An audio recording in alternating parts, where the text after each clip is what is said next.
Hello everyone, welcome to channel learn with ease. आज का topic है रिटायरमेंट और डेथ ऑफ अ पार्टनर, जिसमें हम सॉल्व करेंगे क्वेश्चन नंबर 69 चैप्टर 5 टीके गोयल की बुक से क्लास 12 अकाउंट्स के लिए। ऑनलाइन सेशंस अगर आप चाहते हो क्लास 11 और 12 दोनों के लिए है। इंटरेस्टेड स्टूडेंट मुझे व्हाट्सएप कर सकते हैं इस नंबर पर अपना नाम और क्लास। तो तीन पार्टनर है, राम, घनश्याम और वृंदा, जिनकी प्रॉफिट शेयरिंग रेशो 4:3:1 है। फर्म की बुक्स को क्लोज किया जाता है हर साल 31 मार्च को। मतलब कि फाइनेंशियल ईयर हो गया आपका 1 अप्रैल से 31 मार्च। 1 फरवरी 2023 को घनश्याम की डेथ हो जाती है और ये डिसाइड किया जाता है कि आगे चल करके रिमेनिंग पार्टनर राम और वृंदा की प्रॉफिट शेयरिंग रेशो क्या होगी, इक्वल। इक्वल का मतलब है प्रॉफिट या लॉस जो भी होगा इक्वली डिवाइड किया जाएगा। मतलब कि 1:1 रेशो इनकी न्यू रेशो है।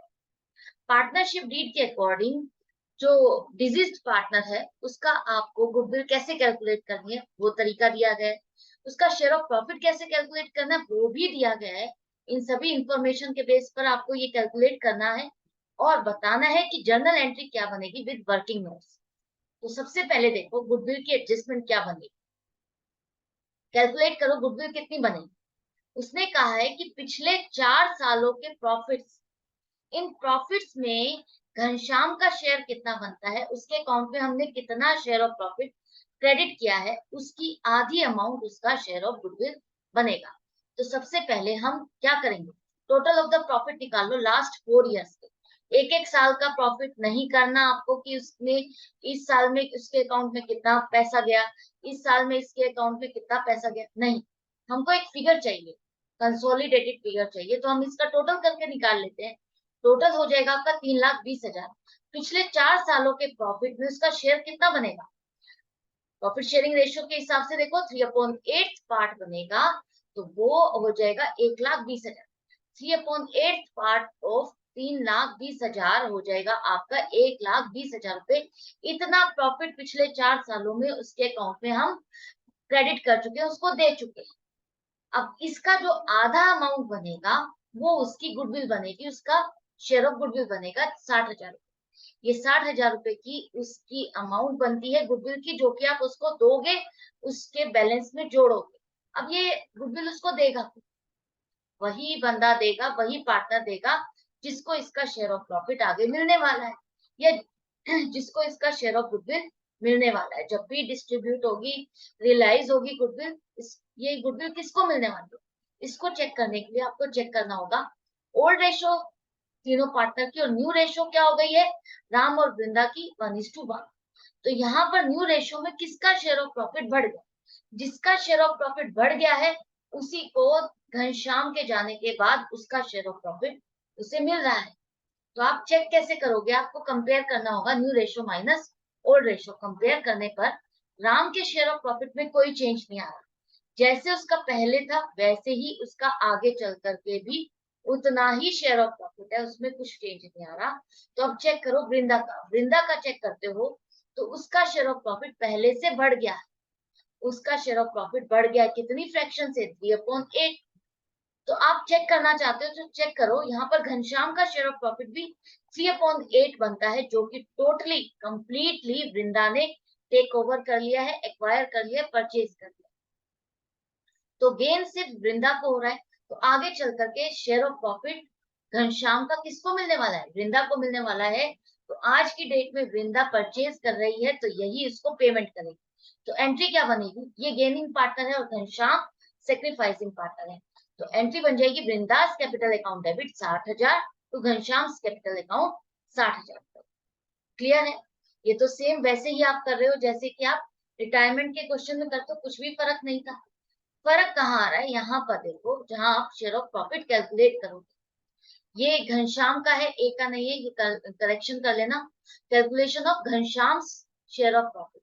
तो शेयर ऑफ प्रॉफिट कैसे कैलकुलेट करनी है, वो कैसे कह रहा है कि आपको पिछले 2 सालों के प्रॉफिट लेने हैं, उसका एवरेज प्रॉफिट निकालना है। तो 2 सालों के, पिछले 2 सालों के प्रॉफिट कौन से हो जाएंगे, 40,000 और 80,000 रुपए। यही 2 सालों के प्रॉफिट है, 1,20,000 हो गए टोटल प्रॉफिट, और एवरेज प्रॉफिट हो जाएगा 60,000। ये 60,000 प्रॉफिट है पिछले साल का प्रॉफिट, या पूरे पूरे साल का प्रॉफिट है।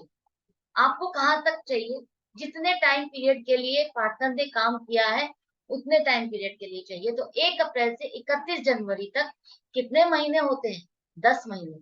1 फरवरी को तो उसकी डेथ हो गई, तो उससे पहले तक आप लोग 1 अप्रैल से 31 जनवरी 10 महीने हो जाते हैं। तो 10 महीनों में प्रॉफिट बनता है 50,000 रुपए तीनों पार्टनर का। ये एक घनश्याम का नहीं है, तीनों पार्टनर का प्रॉफिट है। तो घनश्याम का शेयर कितना बनेगा, उसके लिए आपको निकालना होगा 18,750 रुपए। उसकी रेशियो के अकॉर्डिंग, उस प्रोपोर्शन के अकॉर्डिंग उसका शेयर ऑफ प्रॉफिट बनता है 18,750 रुपए, जो कि उसको दिया जाएगा, उसके एग्जीक्यूटर को दिया जाएगा, उसके बैलेंस में ऐड किया जाएगा। लेकिन ये इसको देगा, यहाँ पर आप profit and loss suspense account को डेबिट नहीं करोगे और घनश्याम कैपिटल अकाउंट को क्रेडिट नहीं करोगे। क्लियरली यहाँ पर change in profit sharing ratio हो रहा है, चेंज इन पीएसआर हो रहा है। तो आप इस घनश्याम के जाने से उसका शेयर ऑफ प्रॉफिट किसके पास जा रहा है, वही उसको देगा। तो सिर्फ वृंदा को गेन हो रहा है, घनश्याम का पूरा शेयर ऑफ प्रॉफिट किसको मिल रहा है? वृंदा को मिल रहा है। अभी आपने गुडविल के टाइम पर कैलकुलेट किया, तो वृंदा को गेन हो रहा है, वृंदा को मिल रहा है, तो वृंदा ही उसके शेयर ऑफ प्रॉफिट को पे करेगी। क्योंकि आगे चल करके ये हमने क्या किया है, एस्टिमेटेड प्रॉफिट निकाला है, एक्चुअल प्रॉफिट नहीं है। एक्चुअल प्रॉफिट तो लास्ट में जब 31 मार्च आएगी, तब आपका जो एक्चुअल प्रॉफिट होगा उसकी आप डिस्ट्रीब्यूशन करोगे न्यू प्रॉफिट शेयरिंग रेशियो के अकॉर्डिंग। तो जब आप उसको न्यू प्रॉफिट शेयरिंग रेशियो के अकॉर्डिंग डिस्ट्रीब्यूट करोगे, तो सारा का सारा घनश्याम का शेयर किसको मिल रहा है? वृंदा को मिल रहा है। तो आज की डेट में अगर घनश्याम को आपको पेमेंट करनी है तो कौन करेगा? वृंदा ही करेगी। राम क्यों बियर करेगा इस खर्चे को? राम बियर नहीं करेगा, जब उसको इसमें से कुछ मिल ही नहीं रहा तो वो इसको बियर नहीं करेगा। तो एंट्री बनेगी आपकी Vrinda's capital account debit 18,750 to Ghanshyam capital account 18,750। तो आई होप आपको अच्छे से समझ में आ गया। मैं मिलती हूँ आपसे नेक्स्ट वीडियो में नेक्स्ट क्वेश्चन के साथ। लेकिन आपको अपनी प्रैक्टिस जारी रखनी है और अच्छे से समझना है, कॉन्सेप्ट को क्लियर करना है। क्वेश्चन कुछ डिफिकल्ट नहीं है, समझने की जरूरत है कि क्या चीज करनी है। बाकी क्वेश्चन आपके सब सिमिलर ही हैं। एडमिशन का देखते हो तो एडमिशन में भी वही आपको एडजस्टमेंट करनी है, वहां पर आपको सेक्रीफाइसिंग रेशियो में करनी होती है, और रिटायरमेंट में आपको गेनिंग रेशियो में। और रिटायरमेंट के बाद डेथ ऑफ अ पार्टनर के केस में आपको सिर्फ शेयर ऑफ प्रॉफिट जो बनता है उसकी एंट्री आपको देखनी है किस तरह से करनी है। बाकी कोई डिफरेंस नहीं है। पार्टनरशिप का चैप्टर आपका बहुत इजी है, और डिसोल्यूशन भी आपका आगे आएगा, वो भी इजी है। तो मैं आपसे यही कहूंगी, यही एडवाइस करूंगी कि क्वेश्चंस को जितना हो सके प्रैक्टिस करते जाओ, प्रैक्टिस करते जाओ। आपके कॉन्सेप्ट 100% स्ट्रॉन्ग होंगे और आपको अच्छे से समझ में भी आएगा। Goodbye and take care.